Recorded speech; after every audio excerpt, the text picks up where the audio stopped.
Wusstest du, dass mit dem Training der Wadenmuskulatur du gleichzeitig einen Effekt haben kannst auf deinen Laufen? Das heißt, man kann schneller und stabiler laufen.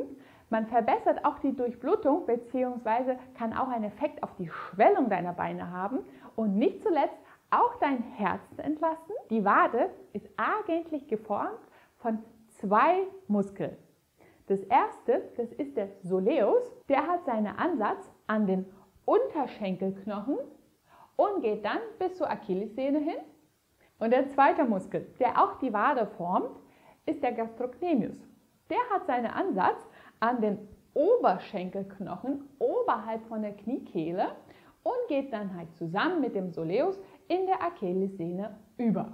Es gibt Studien, die zeigen, dass wenn Patienten ein Wadentraining machen, dass sie dadurch besser laufen können. Das heißt, sie können schneller laufen, die können auch weiter laufen und sind auch stabil in ihrem Gang. Dafür ist es wichtig, nicht nur Kraft zu haben, aber auch eine Dehnbarkeit dieser Muskulatur. Weil je beweglicher und kräftiger die ist, desto mehr Effekt hat man auf das Sprunggelenk. Außerdem hat die Wade einen Einfluss auf die Durchblutung deiner Beine und deinen Kreislauf allgemein. Nicht umsonst wird die Wade auch als zweites Herz genannt. Diese spezielle Funktion der Beinmuskulatur wird auch Wadenmuskelpumpe bezeichnet. In der Tiefe der Beine haben wir ja Venen. Wenn die Wadenmuskulatur angespannt wird, erzeugt es einen Druck auf die Vene, was dann der Blutstrom nach oben Richtung Herz befördert. Diese Pumpe also unterstützt nicht nur die Durchblutung bzw. den Abtransport von dem Blut von deiner Beine, sondern unterstützt auch das Herz, weil das Herz ja auch so eine Sogfunktion hat auf das Blut. Und wenn jetzt halt diese Pumpe das Blut nach oben befördert, dann muss das Herz ein bisschen weniger Arbeit bzw. die Wade unterstützt das Herz dabei. Außerdem haben mehrere Studien schon gezeigt, dass eine trainierte Wade das Risiko für eine Thrombose deutlich reduziert. Je kräftiger deine Wadenmuskulatur ist, desto besser funktioniert diese Pumpfunktion, desto weniger ist ein Thrombosenrisiko. Und zuletzt, aber nicht weniger wichtig, gibt es Studien, die zeigen, dass eine gute trainierte Wadenmuskel korreliert mit einer besseren Knochenfunktion und auch einer besseren körperlichen Aktivität. Insbesondere bei älteren Erwachsenen kann es dafür sorgen, dass das Sturzrisiko sich verringert. Also man kann länger und besser auf die Beine sein. Zusammengefasst kann man sagen, dass ein Wadentraining nicht nur für Athleten wichtig ist, sondern für alle von uns, die ein gesundes Leben haben wollen. Und wie du deine Wade trainieren kannst, das zeige ich dir jetzt in diesem Video. Die erste Übung ist auch ein Klassiker und dafür stellst du dich am besten an einer Wand hin oder neben einer Wand, dass du jetzt halt nicht mit dem Gleichgewicht noch zusätzlich zu tun hast, sondern eine stabile Lage hast, wo du jetzt halt stabil von dem Oberkörper sein kannst. Und dann wirst du einfach vom Boden deine Ferse heben. Die Knie sollen durchgestreckt bleiben und du wirst deinen gesamten Körper nach oben Richtung Decke bringen. Aber, sowas ungefähr. Aber statt komplett nach unten zu gehen, gehst du nur bis zur Hälfte. Das heißt, du hältst die ganze Zeit so eine Grundspannung der Wade, um dann komplett nach oben zu gehen und wieder nach unten. Und ein bisschen einen Effekt auf die Stabilität zu haben, versuche dabei zu achten, dass deine Ferse nicht nach innen oder nach außen wegkippen, sondern dein Gewicht ist gleichmäßig verteilt zwischen den großen Zeh und den kleinen Zeh. Und dann gehst du mit der Wade bzw. mit der Ferse so weit wie du kannst nach oben hin und dann bis zur Hälfte wieder runter. Bis nach oben hin und bis zur Hälfte wieder runter. Bei dieser Übung ist es wichtig, dass du deine Knie gestreckt hältst, weil somit hast du einen größeren Effekt auf den Gastrocnemius. Der geht ja, wie am Anfang gesagt, über die Kniekehle und deshalb trainierst du den am besten, wenn du das Knie durchgestreckt hast. Von dieser Übung solltest du mindestens 20 Wiederholungen durchführen und wie gesagt, die Ferse kommt nicht zum Boden, sondern die bleibt die ganze Zeit ein bisschen unten und dann noch höher Richtung Decke. Erste Übung durchgeführt und nun geht es um den Training des Soleus. Das heißt, jetzt wollen wir eine Beugung in den Knien haben. Also nochmal an der Wand festhalten, deine Knie werden gebeugt und in dieser Position, in dieser Kniebeuge, machst du jetzt die Ferse hoch und wieder runter. Die Ferse hoch und wieder runter. Um mehr Bewegungsausmaß deines Sprunggelenks zu haben, bei dieser Übung solltest du dann doch die Ferse bis zum Boden bleiben und dann komplett nach oben. Achte darauf, erstens, dass deine Knie nicht nach innen zusammenfallen und auch, dass du die ganze Zeit diese Beugung im Knie behältst. Dadurch hast du einen größeren Trainingseffekt auf dem Soleus. Hände in der Wand, stabil und ebenfalls hier 20 Wiederholungen. Mit dieser Übung wirst du gleichzeitig eine Dehnbarkeit deiner Wade erreichen und auch eine Kräftigung. Vor allem dann, wenn du Beschwerden an den Füßen hast, ist diese Übung sehr gut dafür geeignet. Dafür solltest du dich zu einer Treppe hinstellen oder du kannst auch ein paar Bücher auf dem Boden platzieren oder was auch immer. Es geht darum, dass du jetzt als erstes hüftbreit auseinander stehst und dann beugst du deinen Rumpf vorwärts, bis du deine Handfläche auf etwas platzieren kannst, so dass du hier ein bisschen Gewicht drauf hast.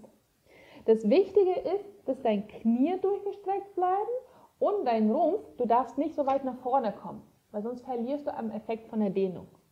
Also zu dir hin, ungefähr hier so 20 cm von dir entfernt. Deine Handfläche kommt jetzt komplett auf die Fläche drauf. Das kann auch ein Stuhl sein, je nachdem wie verkürzt es ist, kann es auch sein, dass du nur bis hier schaffst und dann diese Dehnung schon eindeutig merkt. Das ist von Patient zu Patient oder von Mensch zu Mensch sehr unterschiedlich. Hände drauf platziert, Knie durchgestreckt und in dieser Position versuchst du nun, das Gesäß nach oben Richtung Decke zu bewegen. Wichtig ist, dass du nicht deinen Rumpf nach vorne bewegst.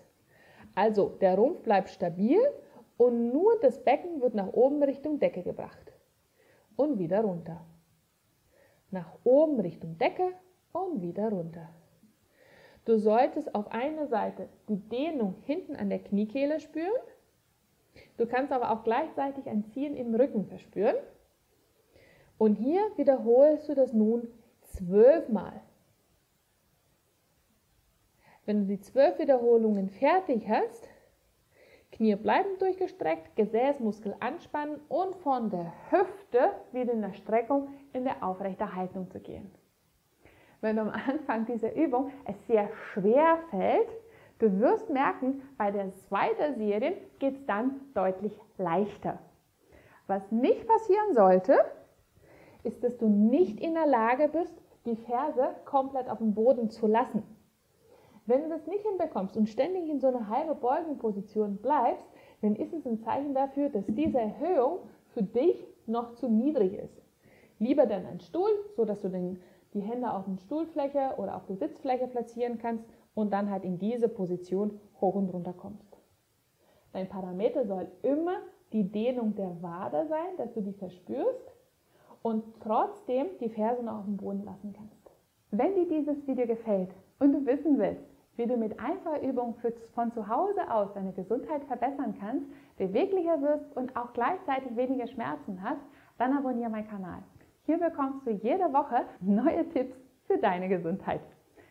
Und weiter geht's mit den nächsten 2 Übungen. Auch bei dieser Übung hast du einen super Trainingseffekt auf die Wade und gleichzeitig auch mehr Beweglichkeit für dein Sprunggelenk, damit du besser laufen kannst. Also, wenn du Schmerzen hast an den Füßen, mach diese Übung. Stell einen Stuhl für dir hin oder einen Tisch, irgendwo, wo du dich jetzt festhalten kannst. Das vordere Bein, das sollst du jetzt halt beugen.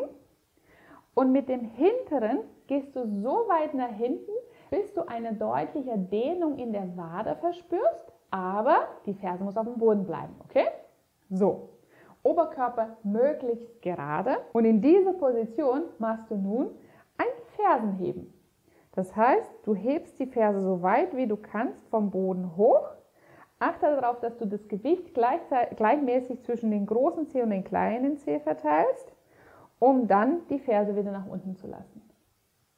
Langsam 10 Wiederholungen durchführen. Nur das hintere Bein soll arbeiten. Und wenn du die 10 Wiederholungen durchgeführt hast, wirst du spüren, dass in dem Moment, wo du jetzt die Ferse wieder nach unten lässt, dass die Dehnung gar nicht mehr so stark ist. Also noch ein kleinen Tick nach hinten. Dadurch wird sich die Dehnung wieder verstärken. Das vordere Bein ist weiterhin gebeugt. Der Tisch ist immer noch da für dein Gleichgewicht.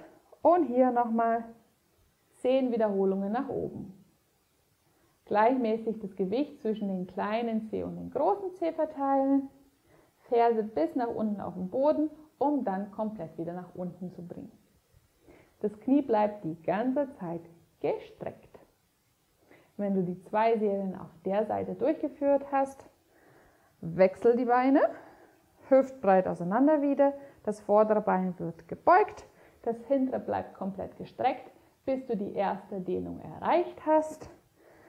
Nicht das Bein so nach außen drehen, dadurch verlierst du ein bisschen an den Trainingseffekt, sondern der Fuß zeigt schön nach vorne, Ferse auf dem Boden und auch ebenfalls hier die Ferse hochheben. 10 Wiederholungen langsam, damit bekommst du mehr Trainingseffekt. Ferse komplett auf dem Boden, das Knie bleibt komplett durchgestreckt. Nach 10 Wiederholungen, kurze Pause, du wirst spüren, deine Dehnung erlaubt es jetzt, dass es nicht mehr so doll zieht. Also Fuß einen Tick weiter nach hinten, neue Herausforderung. Du kannst das vordere Bein auch ein bisschen weiter nach hinten bringen, der Oberkörper gerade. Und dann die zweite Serie durchführen mit 10 Wiederholungen. Bewusst das Knie durchstrecken. Und die letzte Übung, was auch eine gute Herausforderung ist für die gesamte Beinmuskulatur und somit auch noch einen positiven, verstärkenden Effekt hat auf die Durchblutung, ist eine halbe Kniebeuge mit zusätzlichen Fersenheber. Wegen des Gleichgewichts kannst du dich sehr gerne vorne an den Schrank festhalten oder den Küchentisch, was auch immer, damit du jetzt halt vom Gleichgewicht her nicht so viel Arbeit hast. Aber selbstverständlich für deine Muskulatur ist es besser, wenn du es im Freien machen kannst. Also deine Beine jetzt ein bisschen mehr als hüftbreit auseinander. Die Füße drehst du jetzt einen kleinen Tick nach außen. Und als erstes bringst du das Gesäß nach hinten. Dadurch aktivierst du die Oberschenkelmuskulatur, die Gesäßmuskel und deine Wade sowieso. Bleib in dieser Position und versuche nun in dieser Position die Ferse hochzuheben, um wieder runterzukommen. Du wirst vor allem merken, wenn du alle Übungen hintereinander machst, dass in dem Moment, wo du runterkommst, deine Wade schon anfangen zu zittern. Dieses Zittern ist ein Zeichen dafür, dass die Muskulatur jetzt gut genutzt worden ist und dass sie nicht mehr 100% diese Übung durchführen kann, was dann für eine Adaptation, für eine Anpassung spricht und somit du langfristig auch an Kraft deiner Waden gewinnen kannst. Bei dieser Übung solltest du jetzt mindestens 8 Wiederholungen durchführen. Je tiefer du gehst, desto schwieriger ist auch die Übung. Ziel wäre, dass du in der Lage bist, 12 Wiederholungen hintereinander zu machen. Gesäß nach hinten, Knie leicht gebeugt, Beine ein bisschen mehr als hüftbreit auseinander. Deine Hände entweder an der Hüfte oder vorne am Tisch festhalten und jetzt die Ferse hochheben. Wenn du alle Übungen hintereinander machst, wirst du auch spüren, wie deine Wade richtig aktiv sind. 2 Serien, die erste mit mindestens 8 Wiederholungen, 12 wäre sogar das Ziel. Diese Wiederholungszahlen dienen nur als Richtwert. Vor allem dann, wenn du Durchblutungsstörungen hast an den Beinen, solltest du die Übungen so häufig wiederholen, bis die ersten Schmerzen einsetzen und dann, wenn du die leichten Schmerzen hast, 5 Wiederholungen dazu. Und das nutzt du für jede Übung immer wieder plus 5. Durch diese langsame, aber progredierende Steigerung der Wiederholungszeit verbesserst du die Durchblutung deiner Beine, sorgst auch dafür, dass die Schwellung weniger wird und kannst auch langfristig länger und beschwerdenfreier laufen. Ich hoffe, dieses Video hat dir gefallen. Probiere die Übungen aus, die werden deine Gesundheit nur weiter voranbringen. Ich danke fürs Zuschauen und wir sehen uns wieder beim nächsten Video. Tschüss!